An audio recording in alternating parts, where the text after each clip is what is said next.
तो चले दोस्तों, मैथ साइंस के बाद अब सोशल साइंस की बारी है दोस्तों। 80 में 80 लाना है सोशल साइंस में भी, है ना। तो शुरू से लेकर अंत तक जरूर देखेगा तो जितने भी छात्र 19 फरवरी को एग्जाम देने वाले हैं बिहार बोर्ड से सामाजिक विज्ञान का, उन सभी छात्रों के लिए वीडियो रामबाण साबित होने वाला है, क्योंकि यहाँ पे जितने भी क्वेश्चन मैं बता रहा हूँ सारे के सारे प्रश्न वायरल है दोस्तों। और एक एक प्रश्न आप लोगों को रट लेना चाहिए। यहाँ से काफ़ी सारे क्वेश्चन डायरेक्ट देखने को मिलेंगे, इसलिए शुरू से लेकर अंत तक जरूर देखेगा। एक भी प्रश्न को मिस मत कीजिएगा, है ना। शुरू से लेकर अंत तक जरूर देखना। और जितने भी छात्र इस चैनल पर नए हैं दोस्तों, चैनल को अभी तक सब्सक्राइब नहीं किया तो चैनल को जरूर सब्सक्राइब करके बेल आइकन को प्रेस कर दीजिए, ताकि इसी तरीके से हम लोग जैसी न्यू वीडियो लेकर होगा नोटिफिकेशन आपको मिलते रहेंगे। वीडियो को लाइक करके शेयर जरूर कीजिए सभी दोस्तों में, ताकि आपके फ्रेंड्स लोग भी 80 में 80 लेकर आ पाए दोस्तों। चलिए, एक एक प्रश्न इंपॉर्टेंट है, ठीक है ना। तो सभी क्वेश्चन को हम लोग यहाँ पे डिटेल में करते चलेंगे, और साथ में आप लोग को लघु दीर्घ उत्तरीय सारे प्रश्न बताऊंगा दोस्तों। तो इसलिए शुरू से लेकर अंत तक जरूर देखेगा। वीडियो को लाइक करके शेयर जरूर कीजिए और चैनल को सब्सक्राइब कर लीजिए, है ना, ताकि इसी तरीके से हम लोग न्यू वीडियो लेकर आऊंगा नोटिफिकेशन आपको मिलते रहेंगे। एक एक प्रश्न इंपॉर्टेंट है। चलिए दोस्तों, पहला क्वेश्चन लेकर आ चुके हैं आप लोगों के लिए। पहला प्रश्न है दोस्तों यहाँ पे कि मेजनी का संबंध किस संगठन से था। काफी शानदार प्रश्न है दोस्तों। मेजनी का जो संबंध है दोस्तों, ये कार्बोनरी संगठन से था। तो ऑप्शन नंबर यहाँ पे बी करेक्ट हो जाएगी। चलिए, एक एक प्रश्न इंपॉर्टेंट है, समझते हुए चलेंगे, और बताना कमेंट बॉक्स में कितना जानते थे और साइंस में कितना सही करके आए हो वो भी बताना।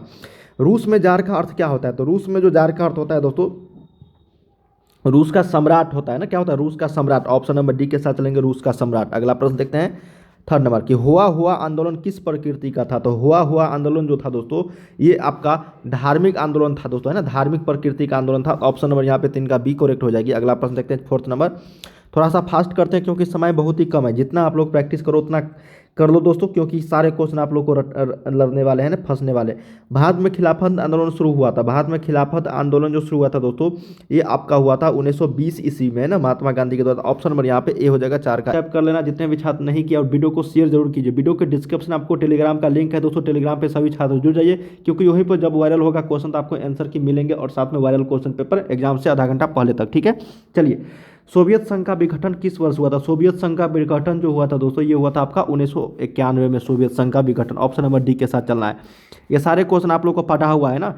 चलिए, अंकोर वाट का मंदिर जो है दोस्तों, वो किस हिंदू देवता का मंदिर है उसमें अंकोर वाट में। तो ये ब्रह्म विष्णु का है दोस्तों, है ना। ऑप्शन नंबर ए के साथ चलेंगे, विष्णु जी का मंदिर है दोस्तों यहाँ पे अंकोर वाट में, है ना। अगला प्रश्न देखते हैं कि गांधी जी को महात्मा की उपाधि किसने दिया था। काफी शानदार प्रश्न है दोस्तों। गांधी जी को महात्मा की उपाधि जो दिया था, ये रविंद्रनाथ टैगोर के द्वारा दी गई थी। तो ऑप्शन नंबर 7 का ए यहाँ पे सही हो जाएगी। 8 देखते हैं दोस्तों कि पूर्ण स्वराज कब मनाया गया था। तो पूर्ण स्वराज की अगर बात करें दोस्तों, तो पूर्ण स्वराज मनाया गया था आप लोगों को कितने ईस्वी में। तो ये मनाया गया था 26 जनवरी 1930 ईस्वी को। तो ऑप्शन नंबर ए के साथ चलना हम लोग को। पूर्ण स्वराज हमारा जन अधिकार है ना, बाल गंगाधर तिलक के द्वारा बताया गया था। हीराकुंड परियोजना उड़ीसा में है दोस्तों, महानदी पर। ऑप्शन नंबर 1 के साथ चलना है दोस्तों यहाँ पे। चलिए, 10 नंबर है कि गुरु गोविंद सिंह जी का जन्म किस नगर में हुआ था। पटना दोस्तों, पाटलिपुत्रा, पटना सिटी में। ऑप्शन नंबर 10 का भी।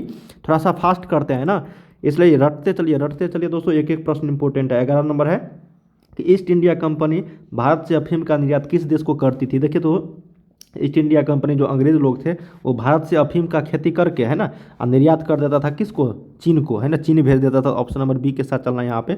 अगला है कि रूसो किस देश का दार्शनिक था। काफ़ी शानदार प्रश्न है दोस्तों। रूसो किस देश का फिलोसफर था, दार्शनिक था। तो ये हो जाएगा फ्रांस के। तो ऑप्शन नंबर 12 का एक करेक्ट हो जाएगी। चलिए, अगला प्रश्न देखते हैं दोस्तों कि निम्नलिखित में से कौन नवीकरणीय संसाधन है। नवीकरणीय संसाधन की अगर बात करें दोस्तों, तो ये आपका हो जाएगा जल, है ना, जल। ऑप्शन नंबर सी हो जाएगा यहाँ पे। अगला प्रश्न देखते हैं दोस्तों कि जामनगर तेल शोधक कारखाना कहाँ स्थित है। तो जामनगर तेल शोधक कारखाना जो है यहाँ पे दोस्तों, ये हो जाएगा आपको गुजरात में, है ना। जामनगर है ना, जामनगर रिफाइनिंग फैक्ट्री जो है ये गुजरात में स्थित। ऑप्शन नंबर ए हो जाएगा, जामनगर तेल शोधक कारखाना। तारापुर परमाणु विद्युत केंद्र कहाँ है। तो महाराष्ट्र में है दोस्तों, याद रखें, ठाणे में। तो ऑप्शन नंबर 15 का बी हो जाएगी। अगला है दोस्तों कि पर्यावरण संरक्षण हेतु पहला विश्व शिखर सम्मेलन कहाँ हुआ था। तो ये हुआ था स्टॉकहोम में। तो 16 का सही उत्तर ऑप्शन नंबर 1 के साथ चलना, स्टॉकहोम। 1992 ईस्वी में पृथ्वी सम्मेलन कहाँ हुआ था दोस्तों। तो ये ब्राजील के रियो डी जेनेरियो में हुआ था। तो ऑप्शन नंबर हमको डी के साथ चलना यहाँ पे, है ना। 17 का डी हो जाएगा। 18 है दोस्तों कि भारत में कोयले का सर्वप्रमुख उत्पादक राज्य। देखिए दोस्तों, यहाँ पे ऑप्शन नंबर बी के साथ चलना है ना, झारखंड हो जाएगी, है ना, झारखंड हो जाएगा दोस्तों यहाँ पे। दोस्तों यहाँ पे झारखंड और छत्तीसगढ़ है ना, कभी कहीं छत्तीसगढ़ भी दिखा आपको रहेगा है ना, और कहीं कहीं झारखंड रहेगा। तो छत्तीसगढ़ फर्स्ट स्थान पे है दोस्तों, और झारखंड जो है ये सेकंड स्थान पे है। तो याद रखिएगा, जब झारखंड और छत्तीसगढ़ में कन्फ्यूजन हो तो छत्तीसगढ़ लगाना है ना, अगर छत्तीसगढ़ नहीं रहेगा तो झारखंड लगाना। चलिए 18 का डी के साथ चलना है। अगला प्रश्न देखते हैं कि भारत में सर्वप्रमुख चावल उत्पादक राज्य कौन सा है। तो पश्चिम बंगाल है दोस्तों, पश्चिम बंगाल में सबसे ज़्यादा चावल उत्पादक राज्य चावल उपजता है। अगला प्रश्न देखते हैं कि भारत में रेडियो का पहला प्रसारण किस वर्ष हुआ था। तो भारत में रेडियो का पहला प्रसारण 1923 ईस्वी में हुआ था दोस्तों। तो 20 का ऑप्शन नंबर ए के साथ चलना है हम लोग को। अगला प्रश्न देखते हैं दोस्तों, कहा गया कि भारत में हरित क्रांति जो शुरुआत हुई थी वो उत्तराखंड में हुई थी 1960 के दशक में। लेकिन देखिए 1966 और 67 है ना, दोनों के साथ लेके चलता है दोस्तों। लेकिन जब आपको 1966 और 1967 अलग अलग रहे तो 1966 लगाना है। तो ऑप्शन नंबर यहाँ पे बी के साथ चलना है, क्योंकि स्टार्टिंग वाला लोग है ना। भारत में हरित क्रांति शुरुआत कब हुई थी, तो 1966 से है ना। जब नहीं रहेगा दोस्तों 1966 और 67 में से कोई एक रहेगा तो वो लगाना है। सूती कपड़ा उद्योग का कच्चा माल कौन सा था, कपास है दोस्तों। तो ऑप्शन नंबर बी हो जाएगा यहाँ पे, सूती कपड़ा उद्योग का कच्चा माल कपास। रेशमी वस्त्र उत्पादन का प्रमुख केंद्र कौन सा है। तो रेशमी वस्त्र उत्पादन का जो प्रमुख केंद्र है दोस्तों, Lucknow, Patna, Kanpur, Bhagalpur. Option number D हो जाएगा दोस्तों 23 का, भागलपुर। अगला प्रश्न है दोस्तों कि उर्वरक कारखाना कहाँ स्थित है। उर्वरक कारखाना दोस्तों ये स्थित है आपका बरौनी में। तो ऑप्शन नंबर ई के साथ चलना है हम लोग को। रंगभेद की नीति के विरुद्ध आवाज़ किसने उठाई थी। तो मार्टिन लूथर किंग के द्वारा ये उठाया गया था। तो ऑप्शन नंबर 25 का बी सही हो जाएगा। अगला प्रश्न देखते हैं दोस्तों कि धर्म को समुदाय का मुख्य आधार मानने वाले व्यक्ति को क्या कहा जाता है। तो सांप्रदायिक कहा जाता है। तो 26 का सही उत्तर ऑप्शन नंबर बी के साथ चलना है। अगला प्रश्न देखते हैं दोस्तों, कहा गया है कि भारत में राष्ट्रीय महिला आयोग अधिनियम कब बना था। तो भारत में राष्ट्रीय महिला आयोग जो बना था दोस्तों, ये बना था आपका 1990 ईस्वी में। तो ऑप्शन नंबर 27 का डी के साथ चलना है। अगला प्रश्न देते हैं कि भारत में संविधान सभा का गठन कब हुआ था। तो ये 1946 में हुआ था दोस्तों, दिसंबर 1946 में। 28 का सही उत्तर ऑप्शन नंबर एक के साथ चलना है। तेलंगाना राज्य का गठन कब हुआ था। तो तेलंगाना राज्य का गठन जो है 2 जून 2014 को हुआ था। तो ऑप्शन नंबर एक के साथ चलना है, तेलंगाना, जो आंध्र प्रदेश से अलग हुआ है। चिपकू आंदोलन की शुरुआत किस राज्य से हुई थी। तो उत्तराखंड से 1967 में है ना, 1966-67 में। ऑप्शन नंबर सी हो जाएगी। सॉरी, ये चिपकू आंदोलन था दोस्तों, वो हरित क्रांति है ना, ये गलत हो जाएगी। चिपकू आंदोलन की शुरुआत कहाँ था, उत्तराखंड में है ना, वो हरित क्रांति था दोस्तों वो। तो यहाँ पे चिपकू आंदोलन की शुरुआत किस राज्य से हुई, तो उत्तराखंड में। लोकतंत्र का प्राण किसे कहा जाता है। तो लोकतंत्र का प्राण राजनीतिक दल को कहा जाता है दोस्तों। और जब संविधान लिखा रहेगा भारत का संविधान तो उसको बोलते हैं, ठीक है ना। चलिए अगला प्रश्न देखते हैं, 31 का ये हो जाएगा। 32 है दोस्तों कि निम्नलिखित में से कौन एक राष्ट्रीय दल है। राष्ट्रीय दल मतलब दोस्तों जो देश लेवल पे है, तो भारतीय जनता पार्टी बीजेपी है दोस्तों, है ना, नरेंद्र मोदी की सरकार, ये आपका राष्ट्रीय दल है। अगला प्रश्न देखते हैं दोस्तों यहाँ पे कि भारत में लोकतंत्र की क्या चुनौती है। तो भारत में लोकतंत्र की चुनौती जातिवाद, आतंकवाद, परिवार, तीनों है दोस्तों, इनमें से सभी हो जाएगी जो भारत में लोकतंत्र को चुनौती देती है। ऑप्शन नंबर डी यहाँ पे सही उत्तर हो जाएगी। अगला प्रश्न है दोस्तों कि किसने कहा था लोकतंत्र जनता का, जनता के द्वारा जनता के लिए शासन है। ये अब्राहम लिंकन के द्वारा कहा गया था। तो ऑप्शन नंबर सी के साथ चलना है, बहुत ही इंपॉर्टेंट और वीवीआई क्वेश्चन, ये छपेगा ही छपेगा। निम्नलिखित में से कौन सा कदम लोकतांत्रिक सुधार का सूचक है। तो ये पंचायती राज हो जाएगा जो दोस्तों, 35 का बी यहाँ पे करेक्ट हो जाएगी। 35 का बी हो जाएगा पंचायती राज। अगला प्रश्न देखते हैं दोस्तों कि भारत में योजना आयोग के अध्यक्ष कौन थे। तो ये राष्ट्रपति प्रधानमंत्री होते हैं दोस्तों, है ना। भारत में योजना आयोग के अध्यक्ष कौन होते हैं, तो प्रधानमंत्री। अगला प्रश्न है दोस्तों कि भारत में प्रथम पंचवर्षीय योजना की शुरुआत कब हुई। तो 1951 से 1956 के बीच में हुआ था, है ना। प्रथम 5 वर्षीय योजना मतलब 5 सालों का योजना होता है। ऑप्शन नंबर 37 का बी हो जाएगी। 38 देखते हैं दोस्तों कि भारत में किस जिले की प्रति व्यक्ति आय सबसे कम है। तो वो शिवहर हो जाएगी। तो ऑप्शन नंबर यहाँ पे डी के साथ चलना है। अगला प्रश्न देखते हैं दोस्तों कि आधुनिक युग की प्रगति का श्रेय मुद्रा को ही है, यह कथन किसका है। तो यह कथन मार्शल जी के द्वारा कहा गया है। तो 39 का ऑप्शन नंबर बी के साथ चलना है हम लोग को। अगला प्रश्न दोस्तों कि बांग्लादेश की मुद्रा का क्या नाम होता है। तो बांग्लादेश की मुद्रा का नाम टाका होता है दोस्तों। जैसे ये भारत की मुद्रा है ना, भारत की रुपया हम लोग बोलते हैं, उसी तरीके से यहाँ पे बांग्लादेश में टका बोलते हैं। भारत में सहकारिता आंदोलन का प्रारंभ कब हुआ था। तो भारत में सहकारी आंदोलन का जो प्रारंभ हुआ था दोस्तों, ये आपको 1904 ईस्वी में हुआ था। तो ऑप्शन नंबर सी के साथ चलना है। भारत में कितने राष्ट्रीयकृत बैंक है दोस्तों। तो राष्ट्रीयकृत बैंकों की संख्या नेशनलाइज बैंक 21 है टोटल। ऑप्शन नंबर सी हो जाएगा यहाँ पे। भारत की न्यूनतम आवश्यकता क्या है मानव की। तो रोटी, कपड़ा और मकान, फिल्म भी है दोस्तों, रोटी, कपड़ा और मकान ये न्यूनतम आवश्यक है, मतलब ये रहना ही चाहिए किसी भी मानव के लिए, रोटी खाने के लिए, कपड़ा पहनने के लिए और मकान रहने के लिए, ठीक है। इनमें कौन पूर्णतः सरकारी सेवा है? तो सरकारी सेवा मतलब जो सरकार से मतलब दिशा निर्देश पे चलता है दोस्तों, और सरकार उस पर खर्च करती है, तो वो सैन्य सेवा बोलते हैं, जिसमें थल सेना, वायु सेना, जल सेना सभी आ जाते हैं। 44 का सी। अगला प्रश्न है दोस्तों कि भारत सरकार ने सूचना का अधिकार अधिनियम कब पारित किया? तो ये 2005 में किया था राजस्थान में। ऑप्शन नंबर यहाँ पे 45 का ए हो जाएगा। अगला प्रश्न देखते हैं दोस्तों कि सुनामी शब्द किस भाषा से लिया गया है? तो ये जापानी भाषा है दोस्तों। सुनामी जब भूकंप आता है समुद्र में तो उसको हम लोग सुनामी बोलते हैं। अगला प्रश्न है दोस्तों कि निम्नलिखित में से कौन प्राकृतिक आपदा है? प्राकृतिक आपदा की अगर बात करें तो ये भूकंप हो जाएगा प्राकृतिक आपदा, और ये सारे मानव जनित आपदा है। Option number B. अगला है दोस्तों कि मलबे के नीचे दबे हुए लोगों को पता लगाने के लिए किस यंत्र की आवश्यकता ली जाती है? तो इंफ्रारेड कैमरा के पता ली जाती है ना, के लिए यंत्र का पता करने के लिए उपयोग किया जाता है इंफ्रारेड कैमरा।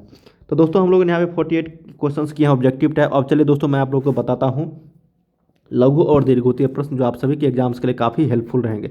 देखिए चलिए पहला क्वेश्चन है दोस्तों कि जर्मनी के एकीकरण की बाधाएं क्या थी? काफ़ी शानदार प्रश्न है। पहला क्वेश्चन है कि जर्मनी की एकीकरण की बाधाएं क्या थी। दूसरा क्वेश्चन है कि खूनी रविवार क्या है दोस्तों, इसको आपको बताना है। अगला है दोस्तों कि गांधी जी ने नमक कानून क्यों तोड़ा था? गांधी जी ने नमक कानून क्यों तोड़ा है ना। औद्योगिक क्रांति से आप क्या समझते हैं? स्वतंत्र भारत में प्रेस की भूमिका पर प्रकाश डालिए। सारे इंपॉर्टेंट है दोस्तों, आपको है ना 8 क्वेश्चन में आपको 4 का ही जवाब देना है। अगला प्रश्न है दोस्तों कि जर्मनी के एकीकरण में बिस्मार्क की भूमिका का वर्णन करें। भारतीय राष्ट्रीय आंदोलन में गांधी जी के योगदान की विवेचना कीजिए। काफ़ी शानदार प्रश्न है दोस्तों ये दोनों। अब देखिए बंधुआ मजदूर किसे कहा जाता था? काफ़ी शानदार प्रश्न है। जिला परिषद के किन्हीं 2 कार्यों को लिखे। दल बदल कानून क्या है? ये भी पूछा गया है दोस्तों। लोकतंत्र से आप क्या समझते हैं? वंशवाद से आप क्या समझते हैं? काफ़ी शानदार प्रश्न है ये सारे। क्या शिक्षा का अभाव लोकतंत्र की चुनौती है? ये भी क्वेश्चन पूछा गया है। इसमें से आपको केवल 2 का जवाब देना है दोस्तों। अगला प्रश्न है कि नगर निगम के मुख्य कार्यों का वर्णन करें। लोकतंत्र में विपक्षी दल की भूमिका का विवेचन करें। ये भी क्वेश्चन पूछा गया है। अब देखिए राष्ट्रीय आय क्या है दोस्तों, ये भी पूछा गया है। गैर सरकारी सेवा किसे कहते हैं? काफ़ी शानदार प्रश्न है। निजीकरण से आप क्या समझते हैं दोस्तों?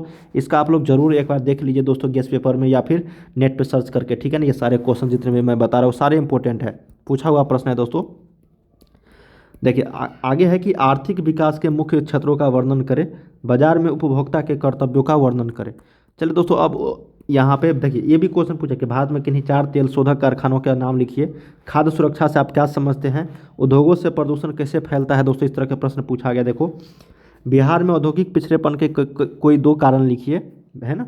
बिहार में जूट उद्योग के 2 केंद्रों के नाम लिखिए। एक तो भागलपुर है दूसरा, और दूसरा याद रख लेना है ना सर्च करके। अगला है दोस्तों यहाँ पे कि खनिजों के संरक्षण के लिए उपाय बताइए। परिवहन एवं संचार सेवाओं की उपयोगिता पर प्रकाश डालिए।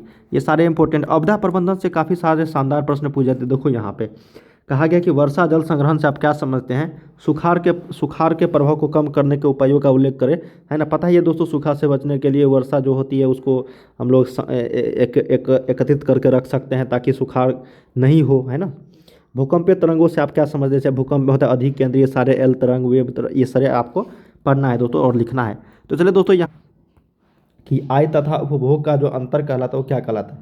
तो आय तथा उपभोग का जो अंतर कहलाता है दोस्तों वो उसको हम लोग बचत बोलते हैं। सेविंग, जिसके जितना आय हुआ और जितना खर्च के दोनों को घटा देंगे तो बचत कहलाएगा। चलिए 50 नंबर है ना, 49 मैंने आप लोगों को बता दिया। 50 नंबर इनमें से कौन व्यापारिक बैंक की जमा का प्रकार नहीं है दोस्तों? तो 50 का correct answer option number D आवर्ती जमा हो जाएगी। अगला प्रश्न देखते हैं दोस्तों कि भूमि पूंजी बाजार में किस प्रकार के ऋणों का लेन देन होता है? तो पूंजी बाजार में दोस्तों ये अल्पकाल और दीर्घकाल दोनों प्रकार के ऋणों का लेन देन होता है। तो ऑप्शन नंबर सी के साथ चलना है। अगला प्रश्न दोस्तों है कि किसने कहा ग्राहक हमारी दुकान में आने वाली बस सबसे महत्वपूर्ण व्यक्ति है, वह हम पर निर्भर नहीं हम उन पर निर्भर है। तो 52 का करेक्ट आंसर हो जाएगा ऑप्शन नंबर ए दोस्तों पंडित जवाहरलाल नेहरू। 52 का ए। अगला प्रश्न है दोस्तों कि इनमें से कौन गैर आर्थिक आधारभूत संरचना का घटक है? तो इनमें से कौन गैर आर्थिक आधारभूत संरचना का घटक है? तो 53 का सही उत्तर ऑप्शन नंबर बी हो जाएगा वित्त, है ना। 54 है दोस्तों कि इनमें से ऊर्जा का गैर पारंपरिक स्रोत कौन सा है? तो ऊर्जा का जो गैर पारंपरिक स्रोत है दोस्तों 54 का सही उत्तर ऑप्शन नंबर ये हो जाएगा ज्वारीय ऊर्जा। अगला प्रश्न देखते हैं 55 नंबर दोस्तों कि गोंडवाना समूह के कोयले का निर्माण कब हुआ था? तो गोंडवाना समूह के कोयले का जो निर्माण हुआ था दोस्तों ये हुआ था आपका 20 लाख वर्ष पूर्व। ऑप्शन नंबर बी के साथ चलेंगे। निम्नलिखित में से खरीफ की फसल कौन है? तो ये चावल हो जाएगा ऑप्शन नंबर ए कि चावल, मक्का और कपास। तो 56 का यहाँ पे ऑप्शन नंबर डी तीनों हो जाएगा दोस्तों, है ना, तीनों। अगला प्रश्न, इनमें से कौन रेशेदार फसल नहीं है? तो रेशेदार फसल की बात अगर करें तो आपको यहाँ पे कौन सा है? तो गन्ना ये नहीं है दोस्तों, रेशा है ना, लेकिन कपास, जूट और रेशम ये रेशा फसल है जिससे हम लोग ऊन का निर्माण होता है यहाँ पे। अगला प्रश्न है दोस्तों कि कांडला विशेष आर्थिक क्षेत्र कहाँ है? तो कांडला विशेष आर्थिक क्षेत्र है दोस्तों ये आपका गुजरात में, ऑप्शन नंबर 58 का बी के साथ चलेंगे। 59 है दोस्तों, गुटेनबर्ग का जन्म हुआ था। तो गुटेनबर्ग का जो जन्म हुआ था दोस्तों ये हुआ था आपका जर्मनी में, ऑप्शन नंबर बी। अगला प्रश्न, इंग्लैंड में मुद्रण काल की शुरुआत, जिस देखिए समय कम है दोस्तों इसलिए हम लोग थोड़ा सा फास्ट कर रहे हैं, ठीक ना। अब लोग रटते चलिए, जितने भी क्वेश्चन मैं बता रहा हूँ सारे के सारे आप लोग को छपेंगे। और वीडियो को लाइक कर लीजिए, चैनल को सब्सक्राइब कर लीजिए। अगला प्रश्न है कि इंग्लैंड में मुद्रण कला की शुरुआत किसने किया था? तो 60 का सही उत्तर हो जाएगा option number B, Caxton. Caxton दोस्तों थोड़ा सा फास्ट कर रहे हैं, ठीक है ना, याद रखते जाइए। अगला है दोस्तों 61 नंबर की 1917 की पहली रूसी क्रांति किस नाम से जानी जाती है? तो रूसी क्रांति जो है उसको हम लोग बोलते हैं दोस्तों, और नवंबर में हुआ था ये, है ना। तो 61 का फरवरी क्रांति के नाम से जानते, तो एक 61 का ए हो जाएगा, है ना। लाल सेना का गठन किसने किया था? तो लाल सेना का गठन किया था दोस्तों ट्रोट्स्की ने। बहुत ही शानदार प्रश्न है ये, लाल सेना का गठन। 63 है कि ऑल इंडिया मुस्लिम लीग की स्थापना कब हुई थी? तो ऑल इंडिया मुस्लिम लीग की स्थापना जो हुआ था दोस्तों 1906 ईस्वी में हुआ था। तो 63 का बी हो जाएगी यहाँ पे। 64 है दोस्तों कि तख्त श्री हरमंदिर जी साहिब कहाँ स्थित है? तो ये स्थित है दोस्तों आपका पटना में, तो ऑप्शन नंबर ए हो जाएगा। सिपाही विद्रोह कब हुआ था? सिपाही विद्रोह जो हुआ था दोस्तों ये आपको 1857 में हुआ था। श्वेत क्रांति का संबंध अर्थव्यवस्था के किस क्षेत्र से है? तो श्वेत क्रांति दोस्तों यहाँ पे जो आपका हो जाएगा वो प्राथमिक क्षेत्र से हो जाएगी, ऑप्शन नंबर ए। अगला प्रश्न है कि बिहार दिवस कब मनाया जाता है? तो 22 मार्च को बिहार दिवस मनाया जाता है। सबसे बड़े पशु मेला का आयोजन कहाँ होता है? तो ये सोनपुर में होता है दोस्तों, सबसे बड़ा पशु मेला एशिया का। ऑप्शन नंबर एक के साथ चलेंगे हम लोग, पशु मेला, है ना। अगला प्रश्न है, कहा गया दोस्तों कि सासाराम में किस ऐतिहासिक शासक का मकबरा स्थित है? तो ये शेरशाह सूरी का है दोस्तों, तो ऑप्शन नंबर एक का 69 का सी हो जाएगा। अगला प्रश्न है दोस्तों कि फ्लाइंग शटल मशीन का आविष्कार किसने किया था? तो फ्लाइंग शटल मशीन का आविष्कार किया था ये आपका ऑप्शन है जॉन किया, ऑप्शन नंबर बी के साथ चलेंगे। अगला प्रश्न है दोस्तों कि दुर्गापुर स्टील प्लांट किस राज्य में स्थित है? दुर्गापुर स्टील प्लांट जो है दोस्तों ये आपका पश्चिम बंगाल में स्थित है, और दुर्गापुर वहाँ का जगह का भी नाम है। सेडौन युद्ध हुआ था, सेडौन 1870 में। हीगेल कौन था? हीगेल, तो हीगेल जो दोस्त था ये आपका दार्शनिक था, है ना, फिलोसफर था, ऑप्शन नंबर सी के साथ चलेंगे। मार्च 1946 में फ्रांस एवं वियतनाम के बीच होने वाला समझौता किस नाम से जाना जाता है? तो 74 का ऑप्शन नंबर बी हनोई समझौता हो जाएगी। बंगाल विभाजन कब निरस्त किया गया? बंगाल विभाजन कब ख़त्म कर दिया गया दोस्तों? बंगाल विभाजन हुआ था 1905 ईस्वी में, है ना। तो ये 1911 ईस्वी में ख़त्म कर दिया गया, ऑप्शन नंबर बी के साथ चलेंगे। किस भूकंपीय तरंग की गहनता सबसे कम होती है? तो 76 का ऑप्शन नंबर सी एल तरंग के, है ना, एल वेव। अगला है दोस्तों कि कुल जल का कितना प्रतिशत भाग महासागरों में निहित है?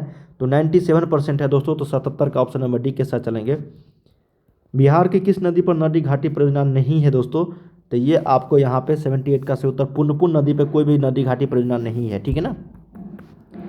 गेहूं कौन सा है? तो गेहूं एक रबी फसल है दोस्तों, अभी जस्ट मैंने बताया ही है। बलवंत राय समिति का संबंध किससे है? तो बलवंत राय मेहता समिति जो है दोस्तों ये आपको पंचायती राज व्यवस्था से है। चलिए दोस्तों यहाँ पे हम लोगों ने टोटल ऑब्जेक्टिव क्वेश्चंस कर लिए हैं। अब हम लोग यहाँ पे सब्जेक्टिव क्वेश्चन करते हैं, शॉर्ट टाइप क्वेश्चन, जिसमें से आप लोग को यहाँ पे जवाब देने हैं। चलिए पहला क्वेश्चन है दोस्तों कि राष्ट्रवाद को परिभाषित कीजिए। काफ़ी शानदार प्रश्न है, सारे क्वेश्चन 2-2 नंबर करेंगे, है ना। राष्ट्रवाद को परिभाषित कीजिए। दूसरा है कि क्रांति से पूर्व रूसी किसानों की स्थिति कैसे थी? काफ़ी शानदार प्रश्न है दोस्तों ये भी। कहा गया कि दांडी यात्रा का क्या उद्देश्य था? ये भी पूछा गया है। गुटेनबर्ग ने मुद्रण यंत्र का आविष्कार कैसे किया? विकास। भूमंडलीकरण को परिभाषित कीजिए। All India trade union Congress की स्थापना क्यों हुई थी? तो ये सारे क्वेश्चन आप लोग को यहाँ पे रट लेने हैं दोस्तों। चलिए अब यहाँ पे अगला प्रश्न है कि उपनिवेशवाद से आप क्या समझते हैं? किस प्रकार औद्योगिकरण ने उपनिवेशवाद को जन्म दिया? काफ़ी शानदार प्रश्न है। रूसी क्रांति के कारणों की विवेचना कीजिए, ये भी पूछा गया दोस्तों। अब यहाँ पे देखिए बिहार में छात्र आंदोलन के प्रमुख कारण क्या थे? काफ़ी शानदार प्रश्न है दोस्तों। बिहार में छात्र आंदोलन के प्रमुख कारण क्या था? 1974 में जो हुआ था, है ना। सांप्रदायिकता और धर्मनिरपेक्षता में क्या अंतर है? ग्राम पंचायत के 2 कार्य बताइए। सत्ता की साझेदारी से क्या समझते हैं? काफ़ी शानदार प्रश्न है। पूछा गया है दोस्तों ये सारे क्वेश्चन। अगला है कि गठबंधन की राजनीति कैसे लोकतंत्र को प्रभावित करती है। भारत में जातिवाद पनपने के किन्हीं 4 कारणों का वर्णन करें, ये भी पूछा गया है। अगला है दोस्तों कि अर्थव्यवस्था को परिभाषित कीजिए। मौद्रिक प्रणाली क्या है। उदारीकरण को परिभाषित करें, है ना। बाह्य स्रोती को परिभाषित करें। इसमें से मतलब किन्हीं 2 ही का जवाब देना है ना, जिसमें से आपको दोगुने विकल्प मिल रहे हैं दोस्तों। अब देखिए यहाँ पे पूछा गया आपको दीर्घ प्रश्न, सहकारिता के महत्वपूर्ण तत्व क्या है ना। इस राज्य के विकास में इसकी भूमिका का वर्णन करें। आर्थिक विकास क्या है, ये भी पूछा गया दोस्तों। ये सारे क्वेश्चन आप लोगों को यहाँ पे देखने को मिलेंगे, तो एक एक प्रश्न यहाँ पे देख लीजिए, सारे क्वेश्चन इंपॉर्टेंट। और हाँ देखिए दोस्तों, सुनामी को परिभाषित कीजिए। मतलब आपदा प्रबंधन से बहुत ही इंपॉर्टेंट प्रश्न पूछ जाते हैं 4 नंबर के दोस्तों, लघु उत्तरीय। बाढ़ को नियंत्रित करने के उपाय बताइए। प्राकृतिक आपदा में संचार माध्यमों की उपयोगिता का विवेचना कीजिए। आग से पीड़ित व्यक्ति के लिए क्या प्रथम उपचार होनी चाहिए। पानी डालना चाहिए दोस्तों, ठंडा पानी। तो इस तरह के प्रश्न आप लोगों को मैंने यहाँ पे करा दिए। उम्मीद करते हैं दोस्तों इस वीडियो के माध्यम से जितने भी क्वेश्चन मैंने बता रखे हैं वो सारे के सारे यहाँ पे आप लोगों को याद हो गए होंगे। जो भी क्वेश्चन आएगा दोस्तों आप लोग 100 में 100 लेकर आ जाओगे, है ना। 80 में 80 आप लोग को सही होनी चाहिए। चलिए मिलते हैं हम लोग दोस्तों नेक्स्ट वीडियो में। वीडियो को लाइक करके शेयर जरूर कीजिए। वीडियो को चैनल को सब्सक्राइब जरूर कर लीजिएगा, ठीक है ना। और वीडियो को शेयर जरूर कर देना दोस्तों अपने ग्रुप में। हाँ, वीडियो के डिस्क्रिप्शन आपको वेबसाइट का लिंक है, जहाँ पे जाके आप लोग जरूर प्रैक्टिस कीजिए। चलिए मिलते हैं हम लोग नेक्स्ट वीडियो में, तब तक के लिए जय हिंद जय भारत।